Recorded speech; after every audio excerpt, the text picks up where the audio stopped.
So, so this autoencoder can actually be seen as a type of dimensionality reduction, because several times it has been seen that curse of dimensionality is also going to play a role.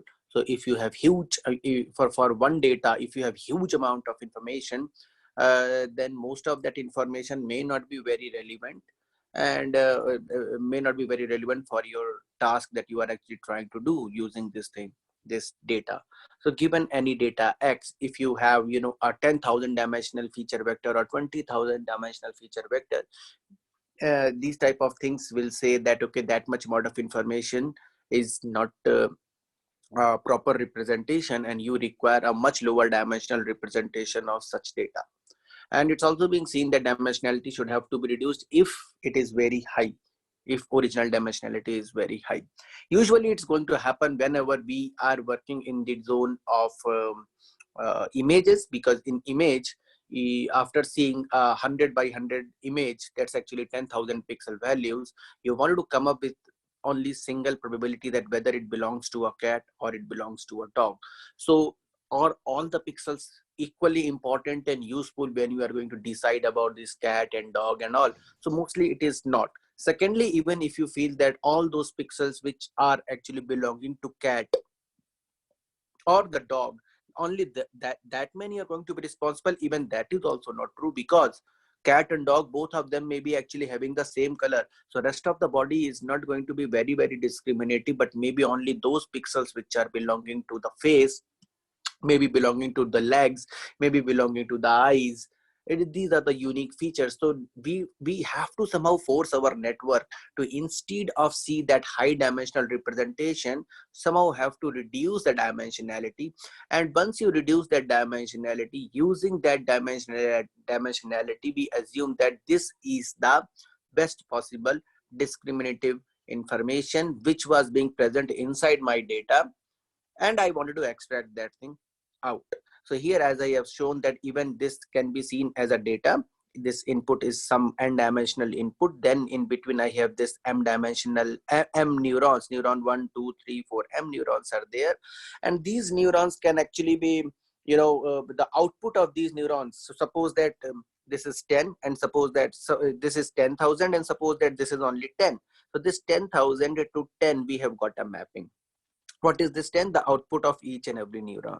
So you have got a 10 dimensional representation, which is most of the time being seen as a most, because using these 10, you are differentiating between your cat and a dog. But how to get this information is actually being done in this way, that you have you know, I guess that we have talked about that.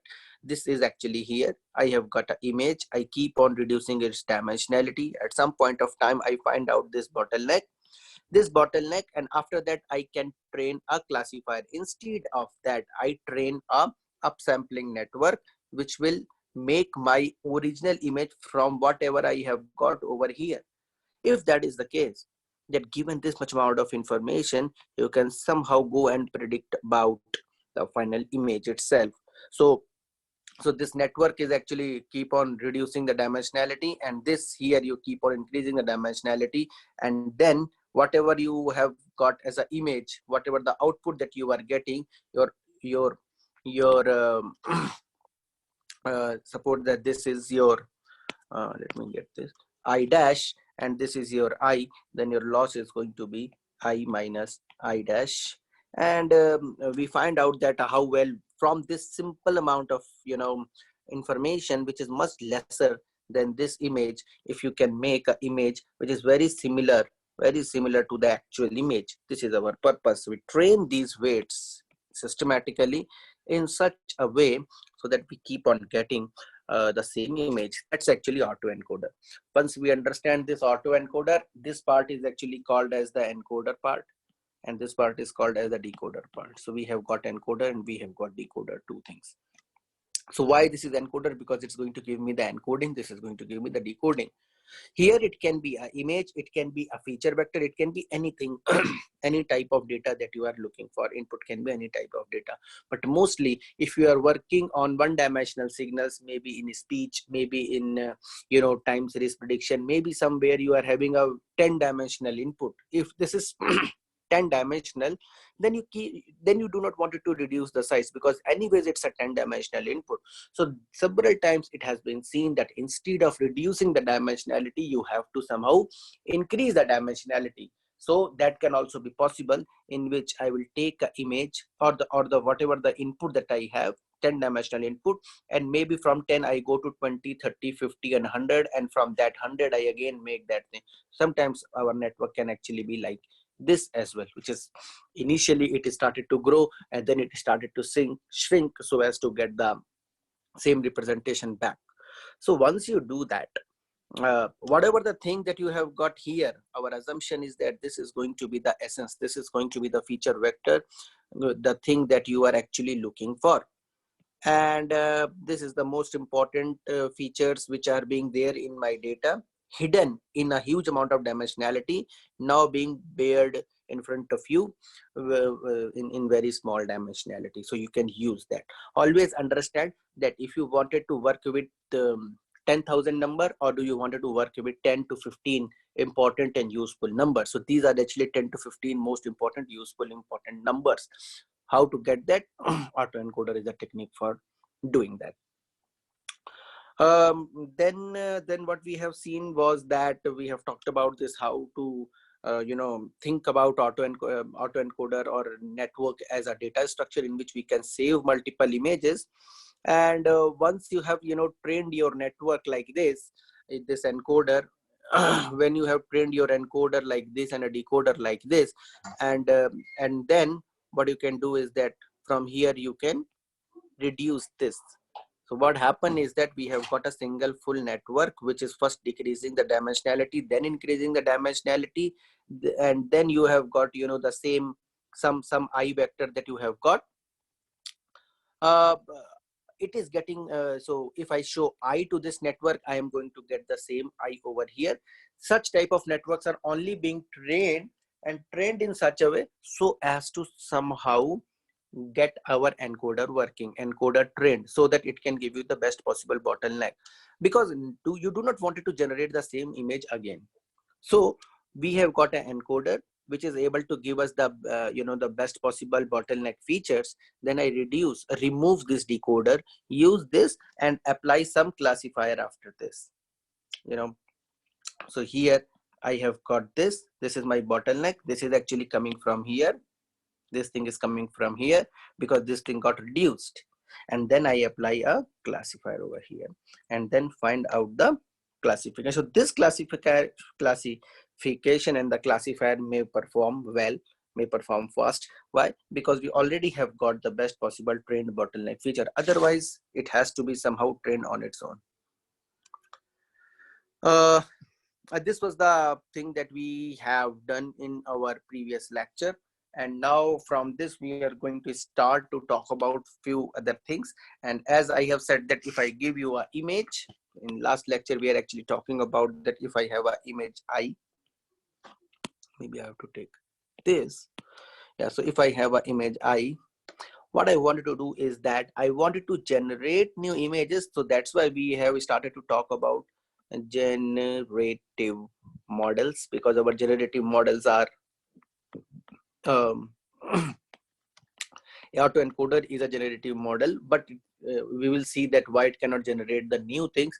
But VAE is the another model, and then GAN is another model. So these are the things that we are soon going to see one by one. So the point is that before going to talk about these things, can I make at least from autoencoders new things?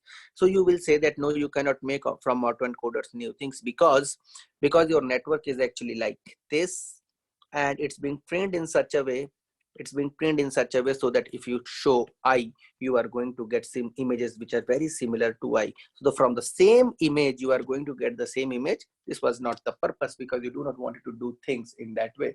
So what one should be doing is that I will take this encoder, I will take this decoder, I will take I, place it here, get a Z, say this is my bottleneck.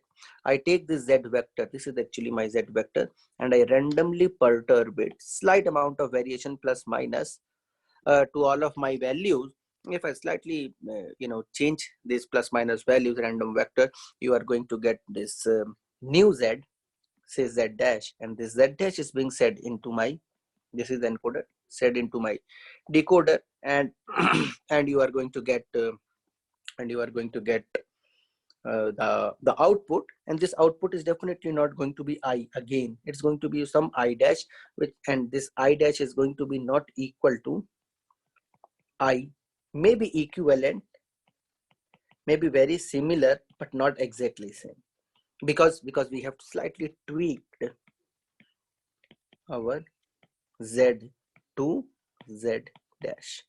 So in this way, what you can do is that whatever the images that you have in your database, you take them, you got the z vectors for them, and for each and every z vector you randomly perturb it and then show it to the decoder, and in this way you can get some images which are very similar to the images in your database. So at least you can do something from autoencoder, but the actual work of autoencoder is one that I just have said, that if you wanted to train a network like this, so you can use autoencoder to train or pre-train this CNN, because this CNN can be trained by as an autoencoder, and then use this CNN, pre-trained CNN, apply only classifier over that, freeze it, and train it only, train only these things. So if you train only this, then only these weights are not going to be changed, and you may easily be able to get or train your classification model.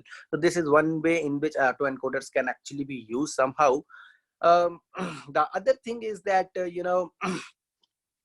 if you remember, we have talked about, so this is actually autoencoder, but it can easily be seen as an encoder and decoder model. Why encoder and decoder? Because we are having an encoder and we are having a decoder. So I have a network which is actually trying to somehow find out the encoding, and I have a network which is trying to do the decoding part. I will get an I dash, and my loss is actually I dash minus I. Then this is going to be equal to autoencoder, because it's trying to regenerate the same thing. But it may be the case that I have got I apply some noise over that, so I will get IN. That is my noisy image, and instead of showing this I show this noisy image, and I will get again I dash, but my loss remains to be the same. What does it mean? This mean this mean that I will show you noisy image, you will be generating something, and my loss is somehow trying to manipulate and find out these weights in such a way so that if I show you a noisy image, you have to generate something which is very close to the original or denoised image. Original image. This is actually denoising autoencoder. Denoising autoencoder. So in the case of denoising autoencoders, we show a noisy image, we generate something, and say that whatever you have made, it has to be as close as possible to the actual image, not the noisy actual image. That is why it is not a autoencoder. It is not generating IN, it is generating I dash, which has to be the denoised version of this, denoised version of this. It has to be the I dash has to be the denoised version of this. So it is going to be somehow being similar to this guy. If you can train this type of network, this is actually called as denoising autoencoder, and huge amount of work is actually being done, because very easily you can add noise to the data. So you can add different types of noise, not the one type of, but multiple types of noises you keep on adding in your network over your image, and then show the noisy image and make the original image. So in this way you are going to have a paired, so whenever you have got a paired set of images, you can easily train autoencoders, because you have got I1, you have got I2, and I1 is actually the input and I2 is actually the ground truth. So in between there is a function which will take I1 and convert it into a I2. If you want to if you wanted to estimate this approximate or estimate this function f, you can use autoencoder. So this f is going to be parameterized by some theta, and these thetas are actually the weights and the parameters of encoder and decoder model, and which is going to take image as an I1, and it's going to be minimizing I2 minus I1. Yes. So this theta, we want that set of theta which will minimize this after taking this. So if you have any function like this, so right now the function was some type of denoising. I wanted to learn a denoising function. If my any type of function can be learned, first example was the denoising function. So if my f is actually I wanted to learn it as a denoising function, then I show noisy images. So I1 is equal to the noisy image and I2 is equal to the denoised image. Now suppose that you wanted to learn f as say some edge detection function, some edge estimation or edge detection functions, then I should have to be the original image and I2 should have to be the edge image. And then the same type of loss and same type of network may also be worked over there. Later, suppose that if you have an f and you wanted to learn a mask is like that. Suppose that in my image there is a man who is lying down like this. You wanted to come up with a mask. These are the pixels which are belonging to this image, and only these green color pixels should have to be shown as the mask, and other pixels should have to be being equal to 0. So if you wanted to do and come up with a mask which is going to be used as a region of interest for any type of object, and it's actually not only that object detection that we are trying to do, in which we will be going to say that this is the bounding box that we are actually looking for. Instead of that, we are actually choosing the actual pixel wise pixel wise segmentation. This is also called as the instance segmentation. So mask RCNN models are there. So mask RCNN models are there, which are very similar to this, but essentially the segnet type of models, segnet or unit type of models are actually being used for such type of segmentation task. So in this, your I1 is going to be original image and I2 is going to be the masked image. As the ground truth, you have to show the mask image. So I show my network I1, let it predict something I dash, and make sure that I dash and I2, they are not very far from each other, and train my network in that way. So in this way you can do the masking. Now let us talk about another type of problem, and in that type of problem autoencoder type of networks are again being used for several initial studies, and it is actually image colorization, in which your I1 is going to be the original black and white images, and I2 is going to be the colored image. And you take your network, and this is your encoder, this is your decoder. Original image is going in, I dash is coming out, and your loss is going to be I2 minus I dash, that how far you are from the actual image. So actually a one channel image is going, only one channel, and multi-channel or 3-channel image is coming out. This is actually R, G and B, and I2, since it's a colored image, so you are also having a R, G and B. You have to find out the distance between each of these channel in R, G and B, and then do the aggregation of all these three. That is going to be playing as the role of your loss function. So in this way, image colorization can also be done. There are, I mean, it's not the only way in which image colorization is being done, but image colorization is actually being done. It requires much more complex structure, but one structure is this. Believe me that if there is any type of model which will require you to take an image and give you an image, if you have to design a model or a network, instead of doing some decision or classification, if it is doing some sort of reconstruction or some type of, you know, estimating some other from one image making another image, which means that some image is going in and some image is going out. Essentially, these types of networks, what they used to do is that they require some type of auto encoding and you know, some type of bottleneck. When it is being you know, achieved, then they do different types of tricks to somehow manage and come up with the best possible solution to get the output rendered image. So whatever we have seen till now using autoencoders was one pre-training that you can do for the classification.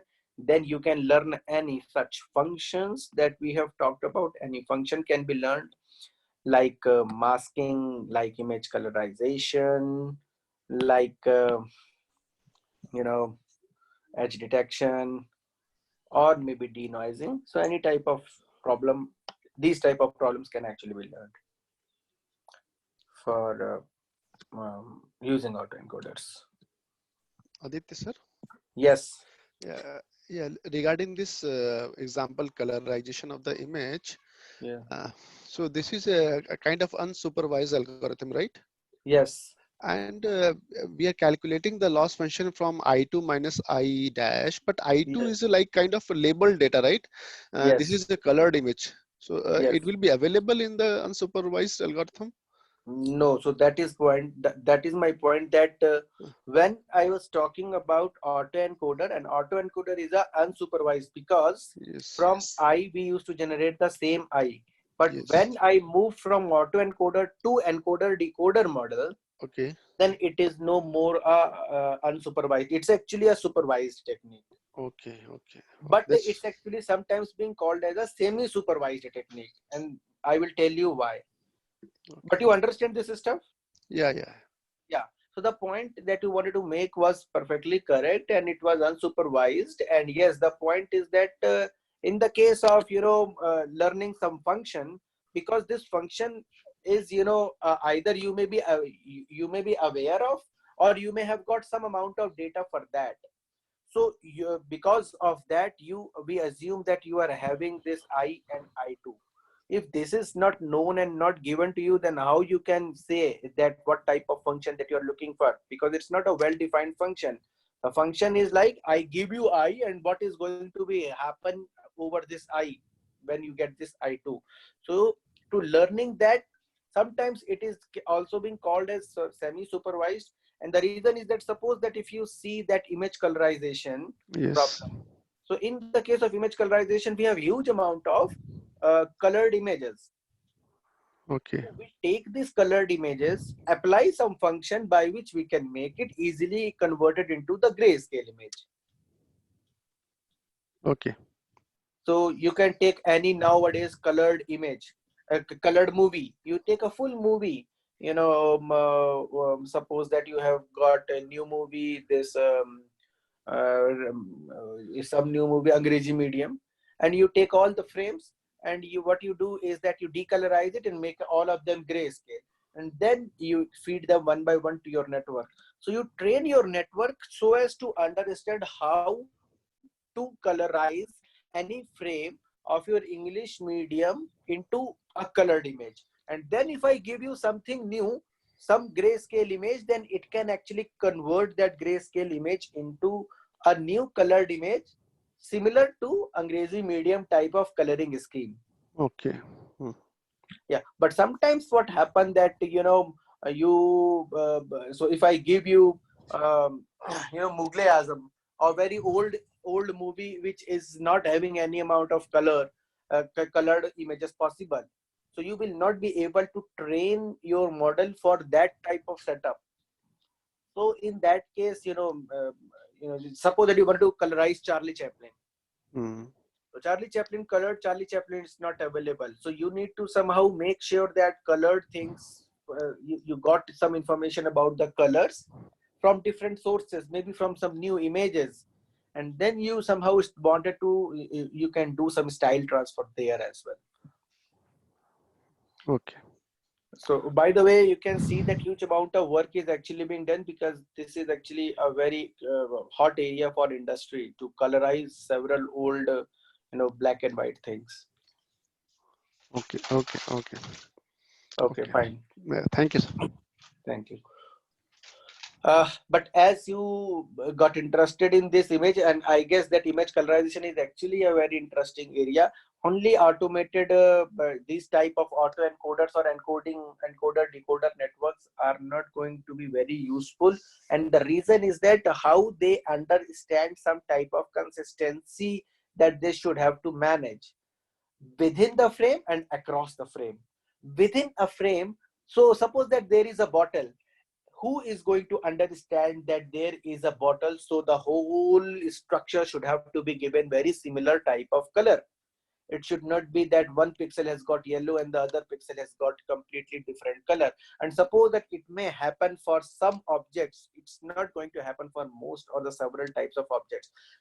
Colors started to leak from one object to other objects. Color started to be bleeding here and there, and that is the big problem when you do image colorization on basic simple images.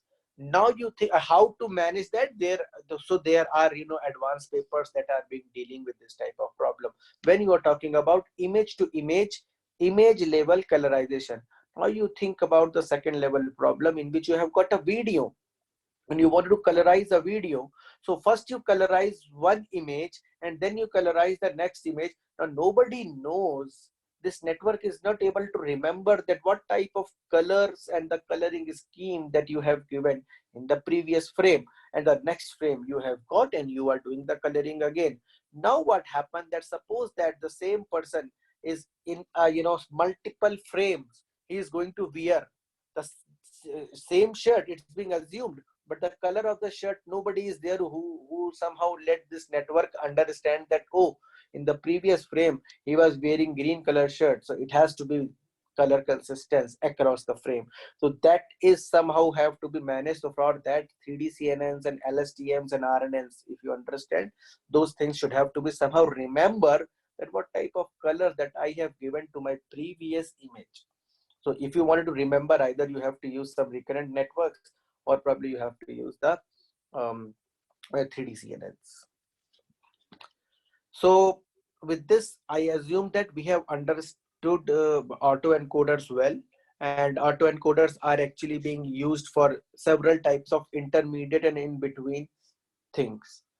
Once we understand this autoencoder, um, we have to again go back to really think about that our generation task, that if I have some data set. So our problem was of generation was that actually I am having some data set. This is my data set in which I am having all my images. These are all my images which are there in my data set: cat, dog, whatever the type of images that I can have. But this data set is anyways sparse. You may be having 10,000 images, 50,000 images, 1 lakh images, 20 lakh images, but you cannot have all possible images in your data set. So definitely most of the time our data set is sparse. If you have an image here, then you may have an image over here or a here or a here. You cannot have infinite amount of images that can be available or possible inside the data set. Now the point is that I have a network, and I am saying that that is my I want my this network to see all this stuff and generate images, generate images. This is my D data set, generate images similar to D. So it is like that. I wanted to train my network, and this network is going to learn a function, and this function is being parameterized over some theta parameters that we have, and theta is going to be, of course, our weights of our neural network. So we wanted to learn the f function parameterized over theta such that you know if it got any image coming from my any image, which is actually, so this is actually right now I'm saying that d of I, any image coming from my database, you know, so if it so let me rephrase it, probably any image not coming from my database I, but yes, that is my multiple DIs which are being there. What I want to say is that it's not going to see now any image, but this model has to see all this data and learn certain thetas, which will, after seeing all that stuff, can generate an image X, which is the probability by which it's coming from D has to be maximized. What I have said, let me rephrase it again, that I have got a network. My network is this, which is being parameterized over theta. My function is f that I wanted to learn, which will generate images for me, images like this, images like X, and it's being parameterized over theta, and this theta is nothing but the parameter set of parameters of my neural network. My neural network is actually having multiple parameters. I wanted to learn those set of parameters. Those set of parameters should be learned, by which if I generate a new image, the probability by which it is actually belonging to my data set has to be maximized. I need to learn this theta in such a way.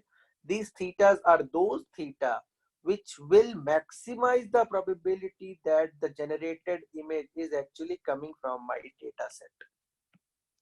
I assume that we understand this stuff. This is just a formulation that one should have to understand.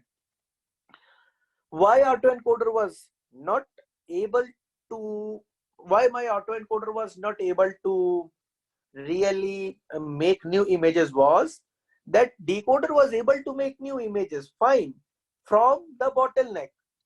If I see, that is my encoder and this is my decoder. Decoder was able to make new images. It was able to understand how to make images from this bottleneck.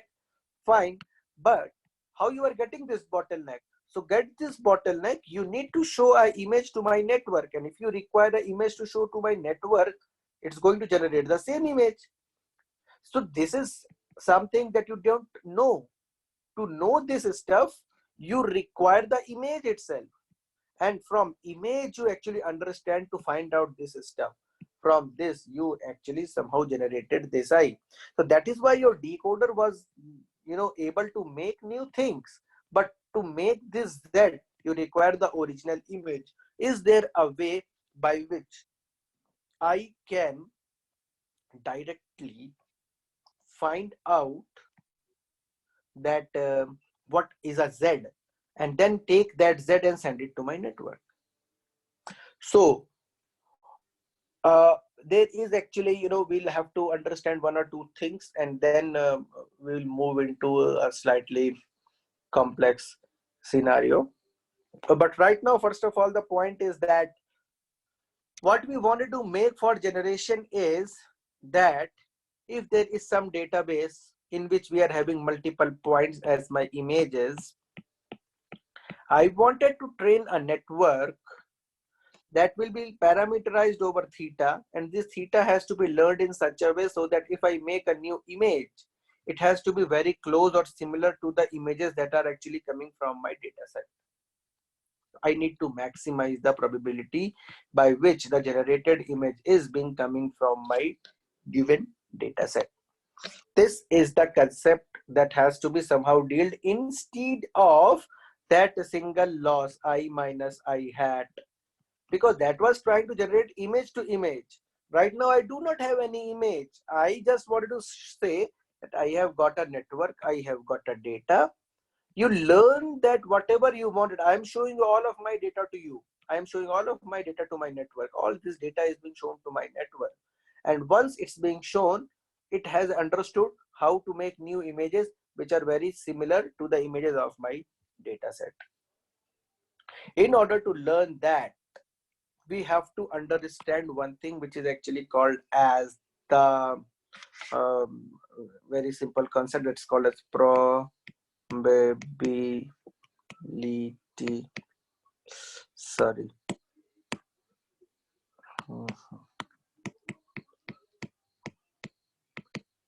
Probability distribution. Probability distribution. Now, what's a probability distribution?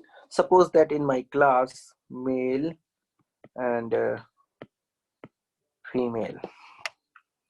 So in my class, or the better thing is that I have taken, in my class there are 100 students, and I have taken an exam, and my maximum marks, minimum 0, maximum 100, so 100 marks exam.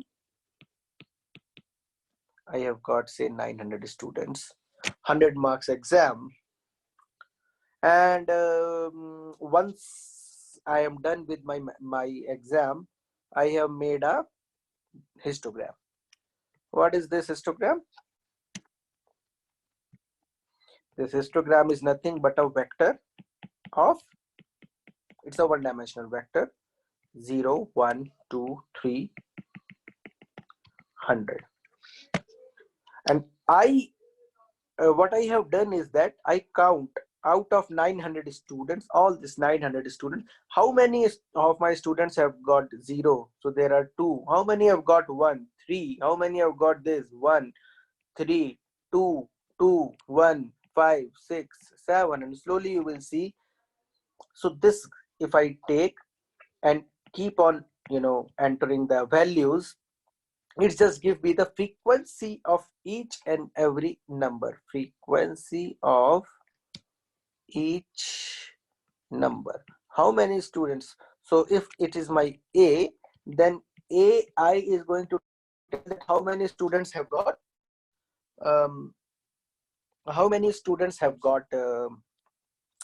value equal to I. How many students have got I number, I marks?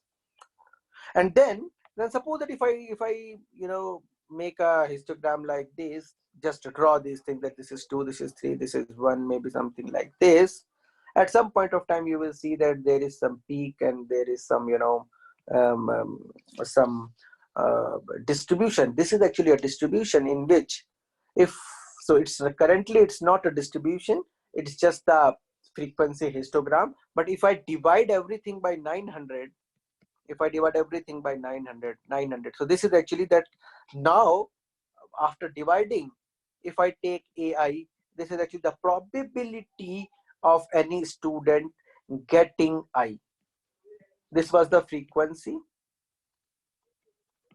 This is the probability of students getting I marks. There's a normalized version. And if you add all of them, everything, if you add, then what you are going to get? You are going to get, all AI. If you add after this, after this probability, if you add for all I equal to 0 to 100, you are going to get 1, because that's a final probability that you are going to get. So that is actually being seen as the probability distribution. Why we have talked about the distribution is that once you have got huge amount of data, and given this huge amount of data, you have somehow got the probability. And usually we say that these distributions, so they are going to follow different types of trends and different types of function. One most important, or most of the time being used distribution where widely being studied, is actually a Gaussian distribution, which is being parameterized by only two things. First one is mu, another one is sigma. So we have got one mu and one sigma. Why? Because it's actually one dimensional function. So one dimensional function is going to have one mu. This is going to be our mu, and the sigma when it got die. This is actually the sigma when it's actually die.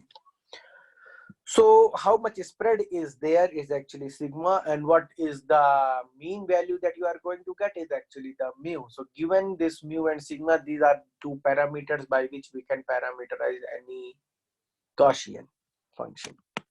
So given such type of distribution, and you have got a nice Gaussian, suppose that I have given this whole data of my class of these 900 students, and over that what you have done is that you have got the learned this distribution. So basically you will get, for the given data, the Gaussian mu comma sigma has to be learned, and your mu is equal to something and your sigma is equal to some value. So you have got these two values, and given these two values, it's actually a function. And given this function, whenever I give you a new x, if I give you a new x, you just take and see that what is its value. Its value is this. By what probability it is belonging to this place, you will say that this is the probability, because this is the function. This is what? This is my g mu sigma function. And if I have got a new x, by what probability you say that it belongs to this data, you just go see that this value, you place it over this function, and which essentially means that what you are going to get over here. You just have to see that what you are going over here. So that is going to tell you the by what probability you are going to see this value belonging to this distribution or not. Now suppose that this value comes out to be this, because this was belonging to this distribution, and this distribution was supposed that the marks of mathematics. So it belongs to a particular distribution. So if you have got any other students, any other distribution, and you just find out that the value 7, and you see that if it is near about this, then it belongs to this distribution. But suppose that it is not, suppose that this is the marks for Hindi, and we are talking about a mathematics distribution as well. So in mathematics distribution, it's going to be much higher than this, maybe slightly shifted towards more 100. Why? Because in mathematics you used to get more marks. So that is the difference, that if you take a value over here, then this is the height, and this is the probability by which you are saying that this value belongs to this distribution, and this value belongs to this distribution with this value. So that is what you can actually estimate, that these distributions are going to play role over there. Once we understand the meaning of any distribution, let us re-understand the problem. Now suppose that I have got a huge amount of data, and in this data I am having all these points, they are different images. And what I wanted to do is that I wanted to generate new images. So instead of doing anything else, I wanted to estimate the distribution. So these are actually my x, my original images that are being there in my data set. And this is capital D, my data set. And all these x's are actually different images that I have. I wanted to learn the distribution of x, because if I know a distribution of x, then I can also sample from this distribution. I wanted to learn the px, probability distribution of x. So if I know a probability distribution of x, I can sample a new point. I can sample a new point from that distribution. You can sample a new point from that distribution. But the point that we wanted to make is that if you can make a new, you can sample a new point from that distribution, what it's going to be? It's going to be a new image. New image. What I have said, that after seeing all these points, I wanted to learn this. Once I learn this distribution, if I sample new point, it may come over here, it may come over here, it may come over here, because there are infinitely many points. And I actually have learned a distribution. So if I know a distribution, probability distribution, by which this X is actually being distributed over this whole space, then I can, sample multiple points. And if I can sample, they are those images which are not actually being available or being seen in my data set. They are completely different images which are not there in my data set. So you are going to get new and new images. Now the point happen is that if this is going to be helpful or useful for you to learn the distribution, is it possible for you to learn such a high dimensional distribution? Because your X is going to be maybe a 10,000. If your images are 100 by 100, then your X is going to be a 10,000 dimensional vector, or your X is going to be, if it is say 100, 1000 by 1000, then it's going to be 10 power 6 dimensional vector. In such a high dimensional space, if you wanted to learn a distribution, things are definitely going to be out of space. So from here, I'm going to talk about a story by which we will understand how this variational autoencoder actually works. So what we have said up to now is that you have got an X. Given this X, you wanted to learn the probability distribution of this X. Once you learn this distribution, you sample new points, say K. Those are actually coming from or following the distribution of this. So sampling from new points from Px. Now the point is that this distribution is going to be very complex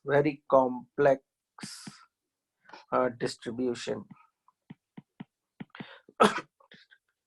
If this distribution is going to be very, very complex, then how we can learn such distribution? So instead of learning such distribution, we first convert this X into some Z, and the dimensionality of X is supposed that M, the dimensionality of Z is supposed that some N, where your N is very, very less than M. So first we reduce the dimensionality of X to Z. And why we have reduced the dimensionality? Because if we reduce the dimensionality, then we need not to learn this. Instead, we are going to learn probability of Z. So instead of, so what we have done is that,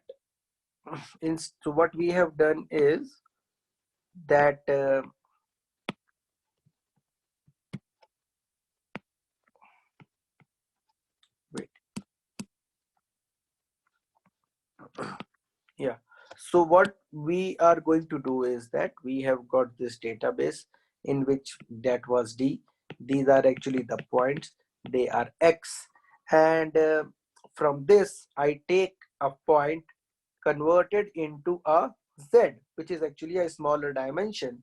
So I have learned a function F. That is my encoder function. If you remember, that encoder was there to decrease the dimensionality of my any given vector. So it can reduce the dimensionality. So for you take another X and convert it into something, and so convert it into something, and so this is probability of X, and here it is going to be probability of Z.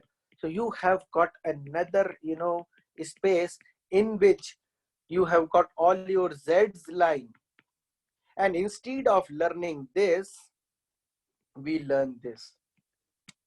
Instead of learning probability of X, we learn that the probability distribution by which my Z's are actually coming. So instead of working over such a high dimensionality of my X's, I reduce its dimensionality, and over this reduced dimensionality, I wanted to somehow learn the distribution. Now, once you learn this distribution, so what you can do is that your encoder is taking things from here to here, and then once you learn this distribution, once you learn this distribution, you just have to do what? You just have to sample new point, that's going to be some new Z, and it's being fed to my decoder. Now this was actually the, sorry, that was actually the problem, if you remember, autoencoders were having. Autoencoders don't know how to get this Z. I am saying that how to get this new Zs. We do not know that what is the corresponding image of this Z. We actually have got a Z, and from this Z, if I show it to my network, it can make some image new, some new image that may or may not be available in this dataset, but should be very similar to the image which we are actually trying to generate. Our purpose is this, and how to somehow address this and how to come up with a complete network which can do this stuff for us is the thing that I'm going to talk about right now. So for that we'll have to go and see this stuff. Variational autoencoders, VAE full. So duplicate, yeah, full copy. Yes, so let us see that what we have seen till now, and then we will talk about. So this is my image IX, this is my image, and it's going to be seen as an encoder. We will get a Z, and then this Z is being shown to my network, and I will get some X. So this X, and this is my X hat, and if I minimize this, that's my autoencoder. Also understand that what this network is actually doing. This network is actually trying to do something which is like, give me a X, I will make you a Z for you. You are giving me X, I am making a Z. So it's actually trying to learn a distribution, probability distribution, which will take an X. Given X, what is the Z that you are going to give me? Given X, what is the probability that you are going to give me this type of Z? So that is the thing that you will learn over here. And if what this network is actually doing, this network is essentially taking a Z. So given a Z, what X's that I can get? Learn that probability distribution, that given a Z, what different X's that I can get. Another perspective by which you can see a basic autoencoder. These are the two distributions. They both are actually trying to learn one by one. But in the case of variational autoencoders, we need to learn something completely different. What we need to learn is that I will give you an X. You make and reduce its dimensionality. This network is there. You reduce the dimensionality. You can reduce this dimensionality using this network. Find a Z which is having much lesser dimension than this. But my point is that do not give me that in autoencoder. My point was that from X you give me Z, and from that Z give me the X back to me. Here, instead of giving me Z, I am not interested in Z. Please, can you tell me that given the X's of which are coming from my data set, you are going to generate certain X's. Do not tell me that X, but instead of that, tell me the distribution from which these Z's are coming. Again, see that from Z, I do not want to get from X. I do not want to get this Z. Instead, I wanted to know that given these X's, for each and every X, you will get different Z's. Now, what is the distribution by which these Z's are actually coming? Can you tell me? I just have shown you in my previous slide, notes in which we have written that X's are there. Their distribution is going to be very complex. From that X, I have moved on to my Z, and there in that Z domain or in that Z space of that Z, what we want is that instead of knowing that what is that Z, I wanted to know the distribution, and if I know the distribution, I can sample from there. So that is the point that is being exploited in case of variational autoencoder. I have an X. You take this X, show it to my network, and predict that what is going to be the mu and sigma by which these Z's are going to come. And once I got that mu and sigma, so the step of autoencoder is going to be that I take a encoder, take my x, show it to my encoder, predict these two values instead of this z, predict z mu and z sigma. If you understand this z mu and z sigma, they are the distribution by which this z is actually coming from. It is our assumption. Initially, it is going to be very wrong, and we somehow make sure that they have to somehow go and started to understand the real distribution. But right now, both of these are actually the belonging to the distribution by which my z is coming. And once you have got the distribution, you apply a sampling layer which will take these things and sample a new point which is actually coming from this distribution. Sample a new point, and when you sample a new point, you are going to get some z dash, some new z dash, and you take that and show it to your network, decoder network. This was encoder, this was decoder. Encoder can make from x multiple z's, but instead of that z, we are taking the distribution parameters of my z, and from that distribution, if I sample something, show it to my sampling layer, and sample some new thing, show it to my decoder, you will get an output. Our point is that this output and this output has to be as close as possible. This is one thing that is actually called as our reconstruction loss. First part, x and x hat, they are going to be my reconstruction loss. But who is going to ensure that the distribution that you are learning is also correct? So there is something which is called, so if I have two distributions, one distribution I just have shown like that Marx distribution. So similarly, if you have two distribution, how can you find out the distance between two distributions? So find out the distance between two distributions. A general function which is actually being used is actually being called as the KL divergence. So KL divergence between the distribution which is being learned here, that is actually what? That is actually G Z mu comma Z sigma is the distribution that I just have learned. How far this distribution is actually from my unit normal distribution. So I wanted that somehow if my network, estimate that the distribution of my Z is actually this, what is that? That is Z mu, and that's Z sigma, Gaussian being, Gaussian being characterized using Z mu and Z sigma. How far that it is from my unit normal distribution, that is the KL divergence. The KL divergence between these two things, the actual formula can be this. And along with this reconstruction loss,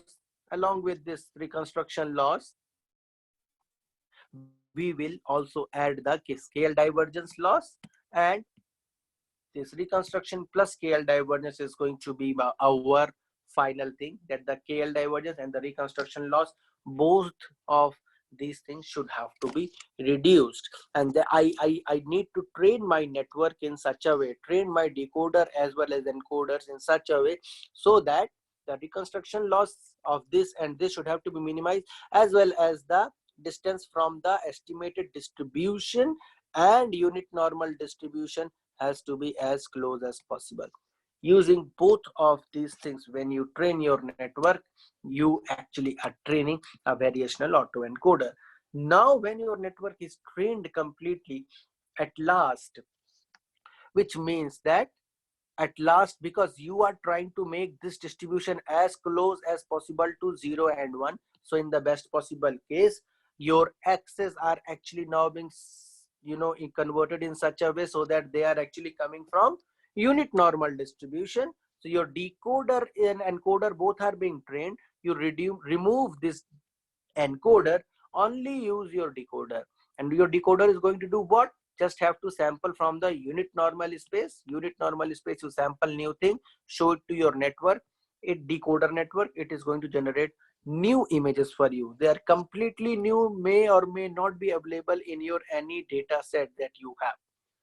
You have trained your encoder so as to take any image from your training data and convert it into a Z, which is actually coming from a unit normal space. And your decoder is being trained in such a way so that take anything from the unit normalis pair and converted it into a image which is in your data set, which is similar to your data set. So this is actually the essence and concept behind variational autoencoders.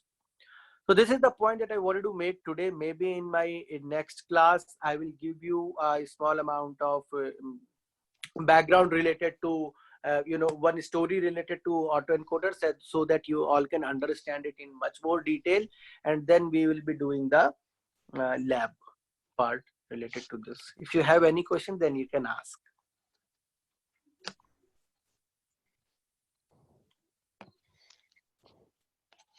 I assume that not many are there. So offline, if they wanted to ask, then they can ask. They should have to be reading about this stuff, and later they can, in my next lecture, if they want, then they can talk about this and Sure, ask sure. questions. Yes. So we'll be uploading these things, I assume, so they can ask questions. And I'm going to talk about a story of this variational autoencoder again in my next lecture for half an hour. And then we are going to implement AE and BAE.